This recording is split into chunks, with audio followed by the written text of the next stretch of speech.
दोस्तों नमस्कार। मैं Sunil Goswami advocate, Punjab and Haryana high court Chandigarh में प्रैक्टिस करता हूं। आज हम बातचीत करने वाले हैं कि स्टैम्प पेपर के ऊपर जो है कई बार लोग ज़मीन खरीद लेते हैं कि ज़मीन खरीदी और उसको स्टैम्प पेपर पे लिखवाया, उसको नोटरी करवाया और समझे कि भैया काम हो गया है। स्टैम्प पेपर पर आपके क्या अधिकार हैं, क्या इससे नुकसान हो सकता है, तो ऐसा लोग करते क्यों हैं उसके बारे में हम आज बातचीत करते हैं। क्योंकि सबसे पहले हमें ये जानना होगा कि स्टैम्प पेपर पे लोग क्यों खरीद फरोख्त करते हैं, जबकि कोई भी जो है ज़मीन है, कोई प्लॉट है, कोई दुकान है, उसका रजिस्ट्रेशन होना अनिवार्य है कानून के अनुसार। पहली चीज़ तो लोग कई बार जो है वो पैसे बचाने के चक्कर में जो है कि स्टैम्प पेपर पे अगर खरीदेंगे तो पैसे लगेंगे, तो वो पैसे बचाने की चक्कर में जो है वो रजिस्ट्री नहीं करवाते हैं और उसको सोचते हैं कि आगे इसको हम सेल कर देंगे, हम क्यों रजिस्ट्री का पैसा लगाएं। कई बार जो है पैसों की कमी होती है, पैसों की कमी की वजह से कि भैया मान लो अभी 5 लाख 10 लाख का प्लॉट खरीदा है, अभी 8 लाख ही है, 2 लाख रुपए है नहीं, वो बाद में दे देंगे 6 महीने बाद, साल बाद, तो स्टैम्प पेपर पे वो लिखित करवा लेते हैं।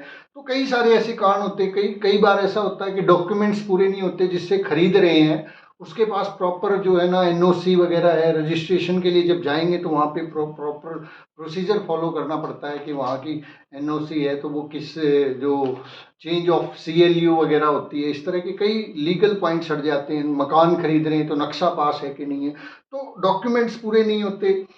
और कई बार ऐसा देखा गया है कि डॉक्यूमेंट्स पूरे नहीं होते, लोगों के पास समय नहीं होता। भाई कई बार जो है बेचने वाले के पास समय, अरे भाई क्या जरूरत है, बाद में करवा लेंगे, अभी समय नहीं। कई बार खरीदने वाले के पास समय नहीं होता। तो ऐसी कई मिस्टेक होती हैं जिसकी वजह से लोग स्टैम्प पेपर पे खरीदते हैं और उसके बाद जो है वो उसको आगे आगे बेचते रहते हैं। तो यहाँ पे आपको क्या नुकसान हो सकते हैं? सबसे पहले तो जो ये स्टैम्प पेपर के ऊपर ज़मीनों की खरीद फरोख्त होती है, सबसे पहला जो नुकसानों की अगर हम बात करें तो सामने वाला व्यक्ति जो है वो मना कर सकता है। अगर वो मना कर दे कि मैं तो नहीं करवाता, तो फिर आपको कोर्ट कचहरी के चक्कर काटने पड़ेंगे, कोर्टों के अंदर मुकदमेबाजियां चलेंगी। मना कर सकता है और इसके अलावा कुछ लोग किसी और को बेच सकता है। भाई रजिस्ट्री उसी के नाम है तो वो किसी और को बेच दे, फिर किसी और को सेल कर सकता है। तीसरी चीज, वो इसके अंदर जो है कोई लोन वगैरह ले सकता है। जैसे किसी के नाम, अब रजिस्ट्री उसके नाम पे खड़ी है तो वो उसके ऊपर लोन भी ले सकता है। आपके पास तो रजिस्ट्री है नहीं, आप तो उसके अभी पूर्ण रूप से मालिक बने नहीं, कब्जा आपका, लेकिन लोन ले लिया उसने। और इसके अलावा जो है मार्केट वैल्यू अगर बढ़ गई है तो आपसे एक्स्ट्रा मनी की डिमांड की जा सकती है कि नहीं साहब, आपने तो 10 लाख में खरीदा था, इसको तो 15 लाख 12 लाख देने वाले हैं, मैं तो उनको रजिस्ट्री करवाऊंगा। तो ये बहुत सारे नुकसान जो है कई बार लोगों को उठाने पड़ते हैं स्टैम्प पेपर पर जो खरीदारी होती है उसके बाद। अब स्टैम्प पेपर के ऊपर भी आगे जो है ना कुछ लोग इसको रजिस्टर्ड नहीं करवाते। स्टैम्प पेपर को भी जो एग्रीमेंट टू सेल है, एग्रीमेंट टू सेल बनवा लेते हैं। नोटरी से करवा लिया, हो गया। 100 रुपए के स्टैम्प पे करवाया या 500 रुपए के स्टैम्प पे करवा लिया, 1000 रुपए के स्टैम्प पेपर पे करवा लिया, और ये समझते हैं कि भैया इससे हमारा काम बन गया। नहीं, ऐसे नहीं बनता। आपको अगर स्टैम्प पेपर के थ्रू एग्रीमेंट टू सेल के भी बनवाना है तो एग्रीमेंट टू सेल के ऊपर भी प्रॉपर जो है स्टैंप ड्यूटी लगती है। हर स्टेट के अंदर अलग अलग स्टैंप ड्यूटी के प्रोविजन है। तो आप तहसील कार्यालय के अंदर जाके, जहाँ पे रजिस्ट्री होती है, वहाँ पे पता करें कि मैं एग्रीमेंट टू सेल करवाना चाहता हूँ, और उस एग्रीमेंट टू सेल के ऊपर प्रॉपर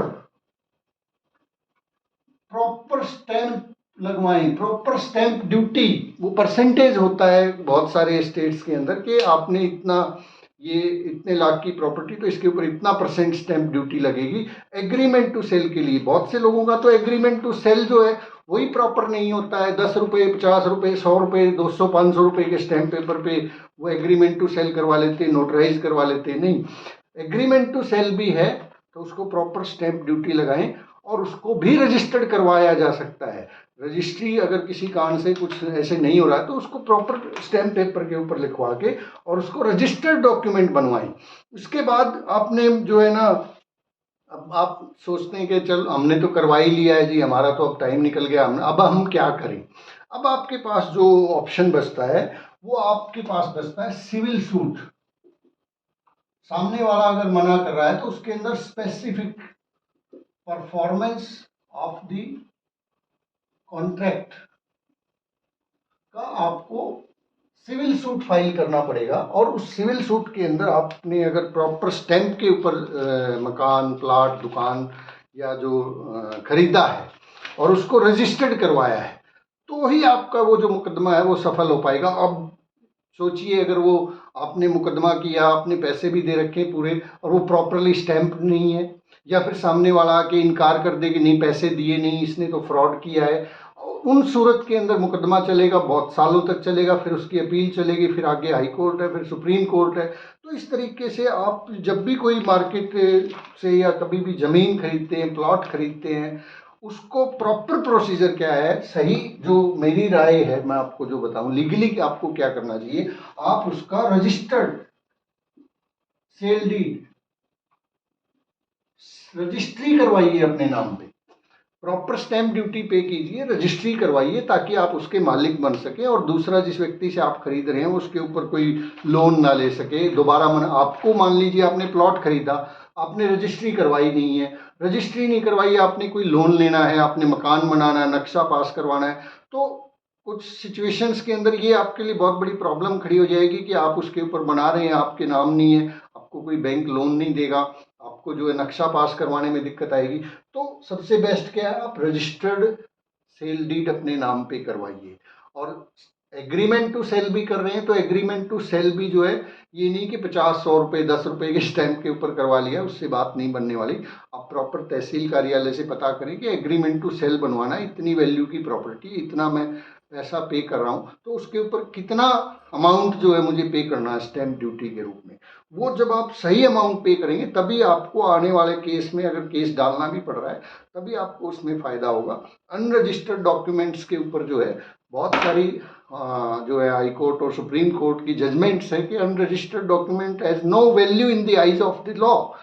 तो आप प्रॉपर तरीके से, बहुत सारी गाड़ी कमाई लगा के बहुत लोग ज़मीनें खरीदते हैं, प्लॉट खरीदते हैं, मकान खरीदते हैं, और अंततः ये छोटी सी मिस्टेक या कोई छोटा मोटा परेशानी भी, पैसों की समस्या है, टाइम की समस्या है, तहसील कार्यालय में जा, अब उदाहरण के तौर पे देखिए कि एक व्यक्ति से आपने सेल एग्रीमेंट करवा लिया है, रजिस्ट्री नहीं करवाई है, अब उस व्यक्ति की डेथ हो गई है, वो उसके जो वारिस हैं, क्योंकि सेल अभी तक ज़मीन उसी के नाम पे खड़ी है, तो क्या होगा, उसके वारिस आगे मान लीजिए 5 वारिस हैं, वो पांचों वारिस में से एक व्यक्ति बंगलोर रहता है, एक व्यक्ति अमेरिका रहता है, एक कहीं रहता है। अब उन पांचों की जरूरत पड़ेगी आपको उस सेल एग्रीमेंट आपके नाम जब आपको रजिस्ट्री करवानी होगी, वो उनको पता ही नहीं है। अब वो उस चीज़ को चैलेंज कर सकते हैं, मना कर सकते हैं, तो ये बहुत सारी परेशानियां होती हैं। सबसे बेस्ट पोजीशन ये है कि आप अपने नाम पे रजिस्ट्री करवाएं, और ताकि उसके अकॉर्डिंगली आपको सारे राइट्स आपको हासिल हो सके।